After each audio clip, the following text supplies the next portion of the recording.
প্রবৃদ্ধির সুফল সবার কাছে পৌঁছে দিতে কাজ করছে অন্তর্বর্তী সরকার। আইডিএলসি প্রথম আলো এসএমই পুরস্কার বিতরণী অনুষ্ঠানে কথা বলেন অর্থ উপদেষ্টা সালেহউদ্দিন আহমেদ। বলেন, এজন্য দেশের উন্নয়ন কৌশলে সংস্কার আনা জরুরি। তার মতে, দেশের প্রত্যাশিত হারে কর্মসংস্থান বাড়ছে না, এজন্য দেশের এসএমই খাতকে আরও শক্তিশালী করা জরুরি। এই খাতের ব্যাংক ঋণ প্রসঙ্গে বলেন, আর্থিক প্রতিষ্ঠানগুলো এখনও এসএমই বান্ধব হয়ে ওঠেনি, অথচ ক্ষুদ্র উদ্যোক্তাদের মধ্যে খেলাপির হার সবচেয়ে কম। অভ্যন্তরীণ ও আন্তর্জাতিক বাজারের মধ্যে সংযোগ বাড়াতে পণ্যের গুণগত মান বাড়ানোর উপর জোর দেন তিনি। এদিন মোট 7 প্রতিষ্ঠানকে সম্মাননা দেওয়া হয়।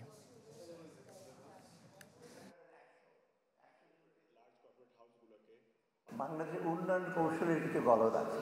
সামষ্টিক অর্থনীতি প্রবৃদ্ধি বাড়ছে, ইনফ্লেশন কমেছে, কিন্তু প্রবৃদ্ধির সুফলটা কারা পাচ্ছে, গ্রাউন্ড লেভেলে গেছে কিনা, বা সেটা বেশি প্রত্যন্ত গেছে, সেটা নিয়ে আমরা খুব খুশি করি।